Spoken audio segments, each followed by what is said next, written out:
¿Tienes? A ver, muéstrame.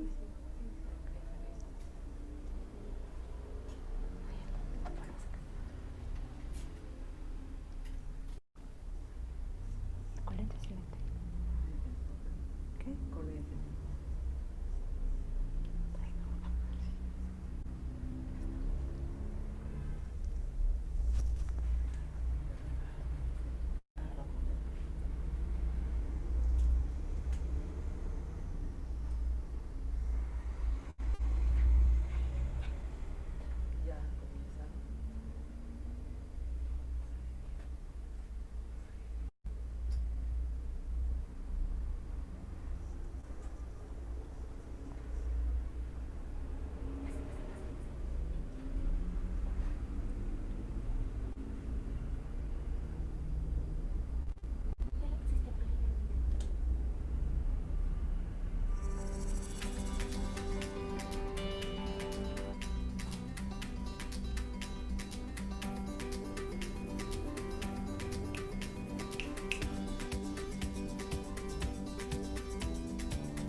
Buenas tardes, estimados asistentes. Bienvenidos a la charla que vamos a dictar el día de hoy, referente a lo que es la importancia de la perdurabilidad de la conservación de las obras de arte. Primero habría que preguntarnos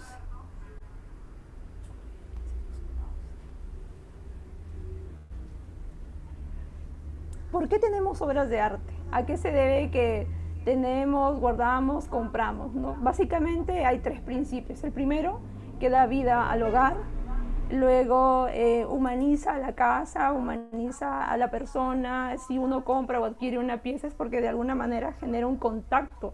Hay ese rapport en el cual nosotros podemos sentir lo que el artista está expresando. Si ha sido una herencia, de repente es conmemorativo, ¿no?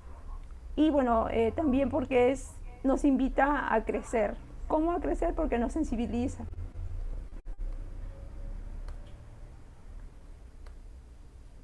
Cuando hablamos de obras de arte, en sí hablamos no solamente de pinturas, esculturas, sino toda expresión hecha por el ser humano. Pero ahora vamos a hablar de algunos objetos que son muy importantes y vamos a encontrar cotidianamente en un hogar, como son las mesas, marcos, espejos y otro tipo de elementos que decoran, ¿no? Por ejemplo, en la foto que vemos ahí vemos un sillón, una silla en pan de oro, ¿no? Tallado de madera, y vemos una escultura y un marco. Acá tenemos un marco tallado en pan de oro, laminado, ¿no? El primer problema que encontramos en ese tipo de obras es la manipulación. Muchas veces cuando las personas se mudan, se trasladan de un lugar a otro, de repente quieren cambiar o variar un poco la decoración dentro del hogar, no se tiene el cuidado suficiente y a veces se cae, se deja en el piso los objetos, ¿no? O de repente alguien quiere arreglar el mueble que se ha deteriorado un poco y termina de alguna manera dañándolo un poco más, ¿no? Acá, por ejemplo, vemos una rocalla perteneciente a un marco tallado de una parroquia donde pudimos hacer una intervención. La parte blanca significa que esa parte no existía, pero como restauradores pudimos hacer la reconstrucción y se pudo agregar, pero no siempre se da si es que es una persona que no conoce. Lima sabemos que es una ciudad bastante húmeda y su problemática mayor es que va a generar una oxidación en la superficie de los objetos, ¿no? En este caso de la lámina de plata, la lámina de bronce, o de repente en la madera lo que es la putrefacción del material. Acá vemos ese oscurecimiento marrón típico y propio de un barniz que se le llama goma laca, que con el tiempo tiende a oscurecerse, que debe ser retirado en algún tiempo, ¿no? Otro daño común es la limpieza. A veces las personas, por desconocimiento, quieren limpiar los objetos y no saben con qué, entonces se compran estos productos como el brazo, y lo que ocasionan son este tipo de marcas, ¿no? Como unas rayaduras, y que con el tiempo ya son difíciles de desprender. Un consejo para para evitar este tipo de daños es, primero, conocer el material. Supongamos que compramos una mesa o un marco. Entonces yo tengo que saber si ese material es orgánico o si es un material sintético. Si por ejemplo es de madera, tengo que saber qué tipo de madera es. Ahora, dentro de las maderas, hay maderas que son de mayor durabilidad, que es como el cedro, la caoba, ¿no? Y de menor durabilidad, que son por ejemplo el pino, ¿no? Dentro de los pinos hay una variedad también de pinos. Entonces, igual siempre tener la consideración de qué tipo de material estamos trabajando o qué tipo de material estamos comprando, la obra o el mueble. Ahora, si esa pieza también lleva un acabado en pan de oro o es pintura, ¿no? Considerar eso.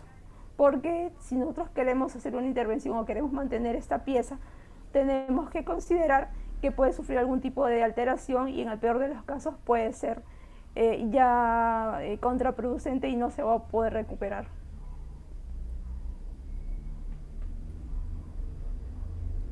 Otro elemento común que vamos a encontrar en los hogares son las obras en papel, como los dibujos, los retratos, las acuarelas, las fotografías, ¿no? Estos materiales son altamente sensibles y necesitan más que un cuidado. Necesitan saber que, por ejemplo, para su manipulación no podemos tener contacto directo con estas piezas, ¿no? Todos sabemos de que las manos son los principales agentes que llevan de un lugar a otro microorganismos, residuos de grasa, ¿no? Suciedad, y estos, al adherirse a la superficie del papel o de las fotografías, van dejando un cúmulo, y este cúmulo con el tiempo puede atraer microorganismos e ir amarillentando la pieza, ¿no? Otro daño evidente es, por ejemplo, esta fotografía que vemos ahí, ¿no? A veces uno la manda a enmarcar, pero no sabe de qué tipo de madera es. Por ejemplo, hay maderas que botan mucha humedad, por ejemplo el tornillo, y estas con la fotografía van a generar una reacción con la humedad, generando un microorganismo, y ese microorganismo se va a ver reflejado en esas manchas verdes, esas esporas blancas, ¿no? Y puede dañar lo que es la lectura visual de la fotografía. Acá vemos esas manchas, muchas veces también las pican, se pierde, se puede restaurar, sí, pero es un trabajo que demanda bastante tiempo y es bastante delicado. Otro problema también es la iluminación. El soporte de papel, como la fotografía, la acuarela, como les estaba comentando, son materiales altamente sensibles a la luz, ya que si en decoración se considera mucho el tema estético, nosotros los conservadores consideramos más importante la cantidad de luxes, ¿no? Por ejemplo, si yo tengo una acuarela o tengo una fotografía, yo no le puedo dar una luz que incida directamente sobre la superficie de esta obra, porque puedo generar no solamente la decoloración o el amarillamiento del material, sino que puede formar como esa línea que ven ahí, que se puede volver toda resquebradiza. Acá vemos un papel ya amarillentado por el tipo de luz. Una consideración o un consejo que se debe de tener es que, por ejemplo, si tenemos las fotos y las vamos a guardar, no guardarlas un cúmulo de fotos, dividirlas con papel de seda en unas cajas que se dice de cartón plástico, son especiales, o si no de cartón grueso libre de ácido. Estas cartulinas se pueden conseguir en el mercado, bueno, en un mercado específico de arte, pero sí hay en el país, ¿no? Cuando se vayan a instalar obras, ¿no?, de soporte de papel, considerar siempre que el tema de la luz, el tema de que si el cuadro no esté cerca a una pared donde haya filtración de agua, que este tipo de pinturas no estén cerca a los jardines o a las zonas donde sepamos que va a haber una mayor concentración de humedad, de calor o de luz. Algo muy común también que se puede tener en casa, bueno, estas dos imágenes evidentemente no son de un hogar, son del Sagrario de la Catedral de Lima, donde hemos podido trabajar regular tiempo. Y bueno, por ejemplo, acá vemos una obra que le falta un brazo, el escudo está maltratado y le faltan las plumas, ¿no? Básicamente ese es el trabajo que hace un restaurador, primero la investigación histórica, artística de la pieza, para luego proceder a una intervención. Pero nunca se altera la originalidad. Dentro del hogar podemos tener piezas más pequeñas, como imágenes, como adornos de porcelana, de yeso, platos recordatorios, ¿no? ¿Y cuál es el mayor problema que vamos a tener con estas piezas? Nuevamente la manipulación. ¿Y qué ocurre con esto? Se rompe. Cuando se rompe, no solamente se está dañando la pieza, sino que también estamos de alguna manera perdiendo la unidad de la pieza. Si es que no hemos tenido una foto o algo, es bastante complicado recordar cómo era si es que no tenemos algún antecedente de esto. Humedad y calor. Como les estaba hablando en un inicio, Lima tiene el promedio del 99% de humedad. Sus variaciones son bastante fluctuantes, ¿no? Y estas hacen que la concentración en Lima sea bastante alta para la proliferación de hongos. Ahora, tenemos que considerar un punto muy importante. Los hongos siempre van a estar en todas las superficies, pero lo que sí podemos hacer es mitigar, reducir la posibilidad de que aparezcan este tipo de factores en la superficie, o peor aún, que ingresen dentro del material, ¿no? En una escultura puede ocasionar no solamente la aparición de hongos, sino la deformación, la pudrición del material, ¿no? Cuando hablamos de humedad y calor, también hablamos del calor artificial y del calor natural, ¿no? Por ejemplo, esta pieza es otra imagen que también hemos trabajado, es del siglo XVIII, y esta había sido intervenida, como podrán ver en la primera foto, son tres recuadros juntos. Se ve un rostro de Cristo tallado, es una escultura articulada, la cual había sido intervenida en algún momento porque tenía problemas de putrefacción del material. Entonces, ¿qué hicieron? Intervinieron, pero no consideraron de que la madera había estado húmeda, había estado un incendio. En la segunda foto del centro pueden ver que ese rostro está carcomido. Entonces, ahí son dos consideraciones muy importantes, ¿no? En el tema de las iglesias, o si es que alguien tiene de repente devoción por imágenes, las velas ya no se usan porque son dañinas para la conservación, ¿no? Acá, bueno, ya en la tercera foto vemos la intervención de cómo quedó la imagen. Un trabajo que duró aproximadamente 9 meses, porque, bueno, la escultura era de 1,80 m de largo. Otro factor importante es el de daños biológicos.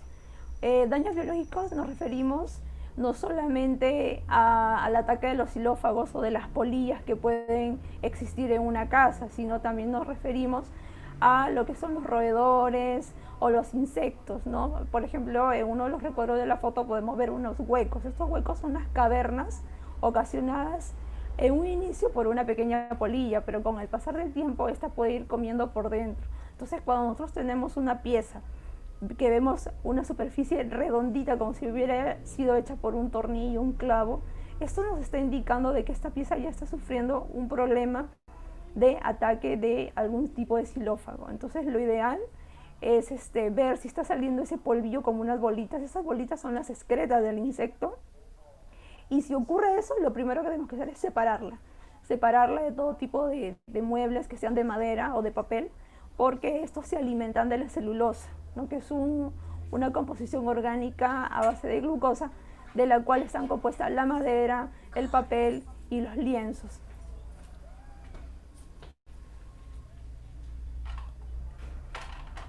Un consejo para ese tipo de daños es también al momento de manipularlas, como hablaba en un inicio, muchas veces nosotros queremos mover algún objeto y no consideramos de repente las partes seguras de donde se deben de coger.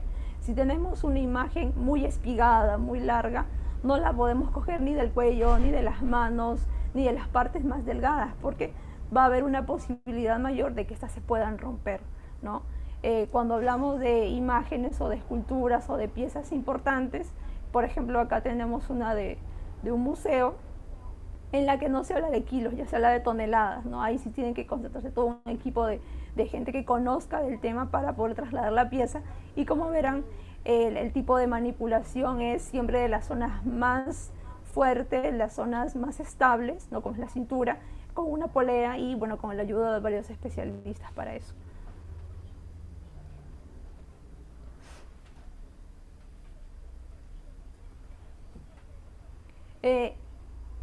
Un material común que creo que el que todos siempre tenemos en casa siempre va a ser una pintura. Hemos estado hablando un poco del mueble, hemos hablado un poco del papel, hemos hablado un poco de la escultura. Todos estos elementos que yo he mencionado antes tienen un factor en común, que es la celulosa. La celulosa, como les comentaba, es la comida principal de este tipo de animales como los xilófagos, que son los que atacan no solamente la fibra, sino que debilitan también la fibra. Entonces acá podemos ver en el lado extremo de esta pintura que no solamente está rota, ha estado clavada con tachuelas, ¿no? Y entonces esto ha generado un problema mayor que con el tiempo pues ha ido desprendiéndose, descolgándose la pieza. Al final la pieza se pudo recuperar, pero se pudo haber evitado todo eso, evidentemente. Como primer daño que podemos considerar también es la manipulación, lo que les estaba comentando.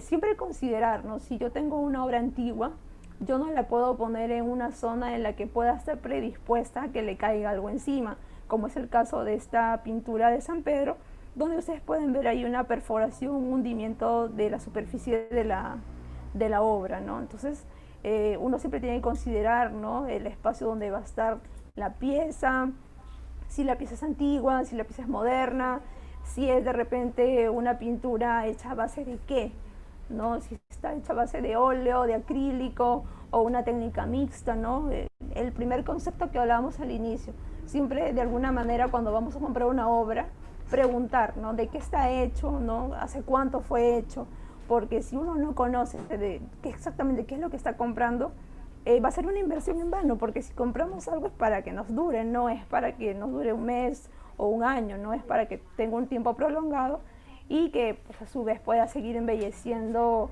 el espacio que hemos considerado para esa pieza, ¿no? También un tema muy importante es conocer quién va a intervenir en nuestras piezas. Este es un problema que no solamente se da acá en el país, sino que en muchas partes.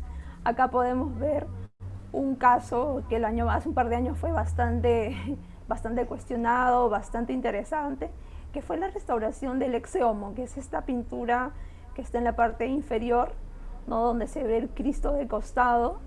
Y bueno, quien lo intervino no fue una persona especializada en restauración, ¿no? Hizo una reconstrucción y de alguna manera, más que reconstrucción, pues tergiversó absolutamente lo que era la belleza estética de la pieza, al igual que el rostro de la Virgen, ¿no? O sea, un restaurador no es una persona que simplemente coge un pincel, le devuelve el color o lo pinta bonito, ¿no? Un restaurador o una persona especializada en el campo del arte hace estudios para ese tipo de intervenciones.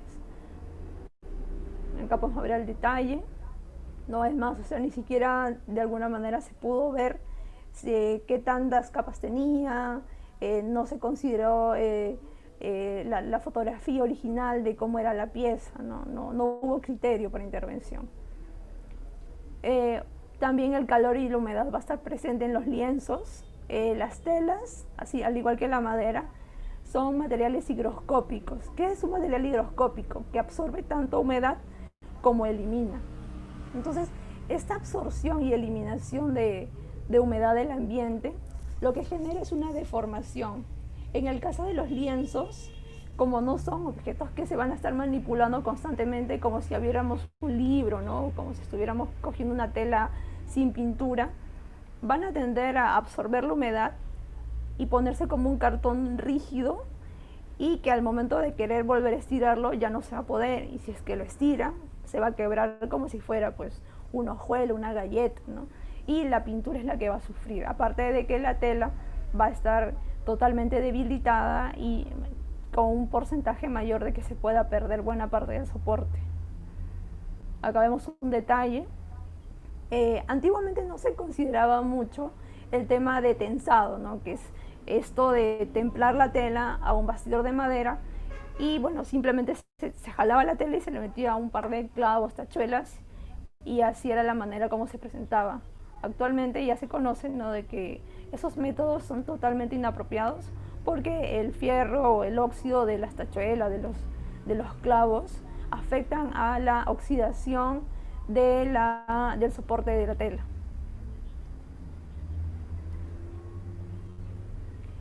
Un factor químico. Si bien es cierto, una pintura tiene una composición de minerales, diversas sustancias químicas, estos con el tiempo van a tener una reacción. Su reacción propia, como vemos en esa imagen, es oscurecerse. No, este oscurecimiento no significa que siempre la obra se haya malogrado, sino que es propio de la degradación del material, que acá hay ya una mezcla entre lo que es ambiente, temperatura, reacción química del material, ¿no?, el espacio donde ha sido colocado. Esta imagen, por ejemplo, que estamos viendo, no es sobre lienzo, es una pintura hecha sobre una lámina de cobre. Entonces ahí también tenemos que considerar, el cobre no va a reaccionar de la misma manera que un lienzo cuando comienza a generar ese tipo de cambios. El tratamiento tampoco es igual. Toda obra, así todos sean lienzos o todos sean esculturas, cada obra siempre tiene un tratamiento diferente de intervención. Acá vemos otro problema, que es la resequedad, bueno, el oscurecimiento típico también de la tela, y a veces suelen ponerle por el reverso, cuando se hace un corte, el lienzo, cuando se les ha cortado, les ponen a veces papeles, adhesivos, cinta masking tape, ¿no? Y esto con el tiempo genera un problema mayor, porque lo pone duro, ¿no?, por el adhesivo sintético que tiene puesto. En la primera foto de esta diapositiva vimos el San Pedro que le había caído el cuadro, ¿no? Acá ya lo hemos restaurado. Bueno, ya luego de la intervención siempre se sugiere de que las obras reciban no un tratamiento ya, porque se supone que cuando se restauran ya no es para volver a tocarlas ya cada 2 años, 3 años, ¿no? Una restauración debe durar como mínimo unos 40 años, o sea, una buena restauración no necesita estar interviniendo ni mensual ni anualmente. Una restauración bien elaborada tiene para durar muchos años, o sea, la idea de la mínima intervención es el principio fundamental de todos los restauradores, que no se puede estar ni trastocando ni manipulando de manera exagerada una obra. Acá vemos, quedó muy bien, ya está exhibido en la parroquia. Otro tema a considerar es cuando estamos trasladando las obras, no podemos cogerla de la misma superficie, porque como les comentaba a un inicio también, las huellas digitales generan pues no solamente la grasa, el sudor, sino que de repente la fuerza con la que presionamos podemos hundir y ya estamos deformando una obra que pudo haber estado muy bien, ¿no? Entonces, o le podemos poner la uña. Entonces, evitar siempre el contacto directo. Si vamos a ver una pieza que es pequeña, siempre cogerla de los bordes o de la parte del bastidor, nunca de la parte encima del cuadro, porque puede estar lastimando la obra. Si vamos a hablar de colgar cuadros, marcos, espejos, siempre tomar en cuenta de que los cuadros deben de estar pegados a la pared, ¿no? Nunca salido ni con este ángulo, porque primero porque hace este remesón y al momento de golpear puede ir sacudiendo las capas pictóricas. Eso es uno. Dos, considerar si al otro lado del muro hay alguna filtración, un jardín, un baño, una cocina.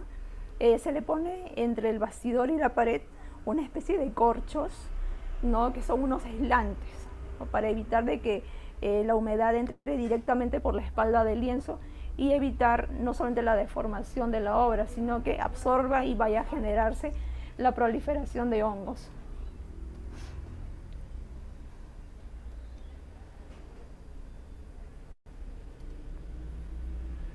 Y ya como parte final de la exposición, siempre tomar en cuenta de que estos consejos que les estoy dando, los estoy haciendo porque, primero porque soy artista, segundo porque soy la directora del Grupo CG Arte y Restauración.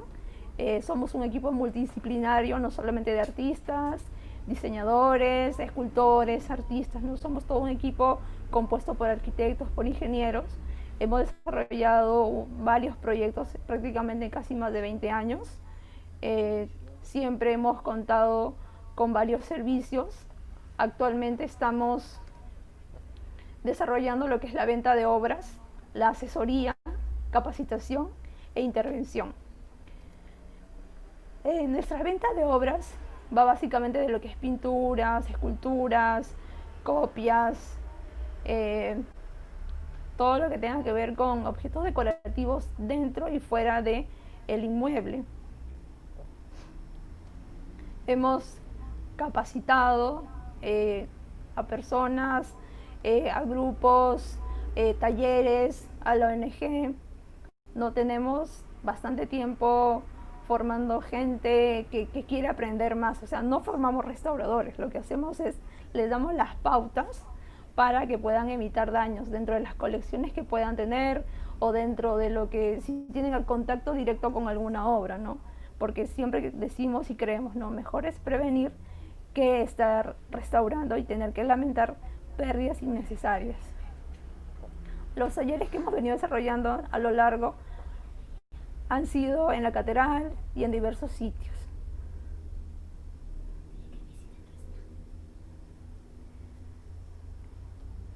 Dentro de la carta de clientes que tenemos museos, iglesias, parroquias, colecciones particulares, público en general. Bueno, yo los invito a visitar al stand A24, que es donde estamos mostrando todos los productos, servicios, asesorías.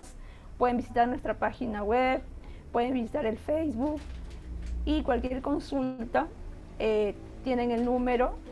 Cierto, me olvidaba de algo muy importante. El día de hoy a todos los asistentes estamos obsequiándole, va a haber un sorteo, por favor dejen sus datos al número que está ahí, que es el 98 88 55 277. Pongan la palabra sorteo y al final de la feria se les estará entregando este cuadro con mucho cariño por parte de todos nosotros.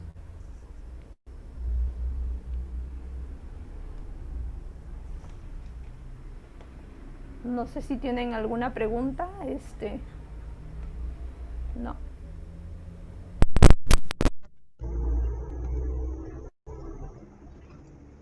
Muchas gracias. Hasta otra oportunidad.